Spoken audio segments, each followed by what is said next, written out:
Well, ratings firm S&P has released data on the emerging markets and how they're going to be performing in the next few months. A very important piece of information, especially considering how it could have an impact on our country and our economy, and also what the expectation is as far as growth is concerned. Head of Policy Analysis at the Centre for Risk Analysis, Chris Hattingh, making time for me this afternoon. Hello, Chris. Good to have you back with us.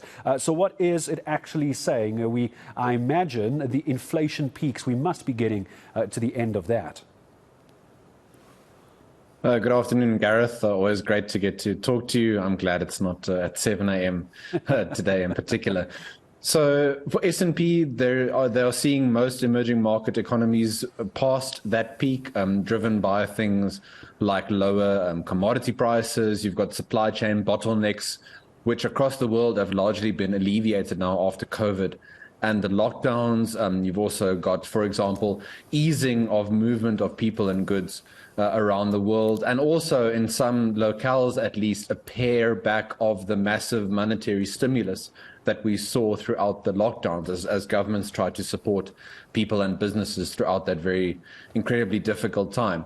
There's also a point on food inflation that could remain relatively sticky for the time being, depending on where different supplies come from for different countries. So that could be one element that remains quite stubborn for the time being. But at least most of the signs are pointing in a more positive direction. You could also get things like oil supply increasing over time. That'll help alleviate more stresses. On the other hand, where you could have that easing, for example, of commodity prices, of inflation, on the negative side for a country like South Africa, this could mean less demand for our commodities. So if inflation remains stickier in the short to medium term, that means those economies that rely on South African exports maybe don't need as much as they did before, raw materials, for example. So that means less scope for growth for South African exporters and less tax revenue for the government. Yeah, which of course then translates into economic growth for South Africa, which is always on the low end of the scale anyway, Chris. And I imagine if that was the case, we could be in the region, if not at less than 1%, probably not very close to 1% in growth as well. Absolutely. I mean, there is a South African Reserve Bank, also international bodies like the IMF, the World Bank, putting South Africa's growth for this year at the most optimistic points, just at the 1% mark, but most seeing it maybe as low as 0.4% even. We had, of course, 0.4% GDP growth in the first quarter of this year. That is a testament maybe to the resilience of the economy, also how private generation of electricity is now really starting to pick up in quite a meaningful way. But for the rest of the year, we don't think growth is really going to pick up to any substantive degree, both on the policy side locally, because we still have so many constraints, electricity, transport and logistics issues, uncertainty around things like property rights, water use regulations. Those will impact on sectors like agriculture and manufacturing, but also then globally, where you've got a more depressed global environment, countries like the US possibly entering a recession. We can't rule that out, depending on how their fight with inflation goes.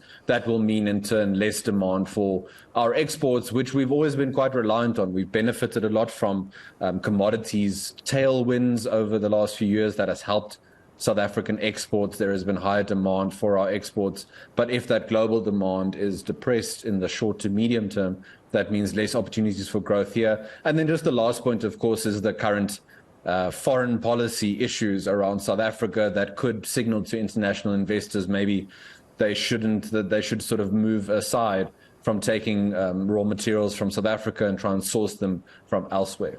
Yeah, and I mean, when someone looks at policy analysis like you do, as well, you're an expert in this field, I imagine a trip like President Ramaphosa just had over to Ukraine and to Russia, if you then look at the risk on the other side of that coin, let's call it a dollar coin in this case, the Americans are going to, I'm sure, have a very, very unhappy view on how that visit went, and that could be a risk for us and how our policymakers have to handle this non-alliance that we're trying to straddle at the moment. Yeah, one must look at the letter from a bipartisan group of U.S. congressmen that came to light last week, asking the Biden administration, Secretary of State Anthony Blinken, to consider moving the AGOA forum, which is scheduled to be held in November this year in South Africa, questions around South Africa's claimed stance of being non-aligned on the Russian invasion of Ukraine. So the consensus in Washington across party lines, which we obviously don't very often see, sort of crystallizing on this issue. So if, for example, the forum is moved, then more serious questions about whether AGOA will be renewed in 2025 or not.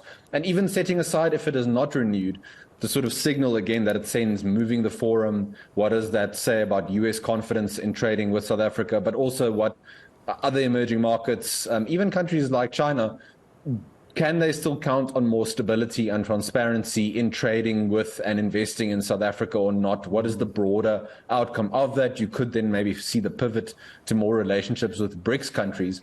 But slowly but surely, you see a bit more uncertainty in doing business in South Africa, a bit more concern about the risk premium, which was already quite high. But you sort of add these incremental steps that just make it a little bit more difficult. Why invest here when you could invest in other emerging markets, maybe in Zambia, for example, Rwanda, Kenya, Ethiopia?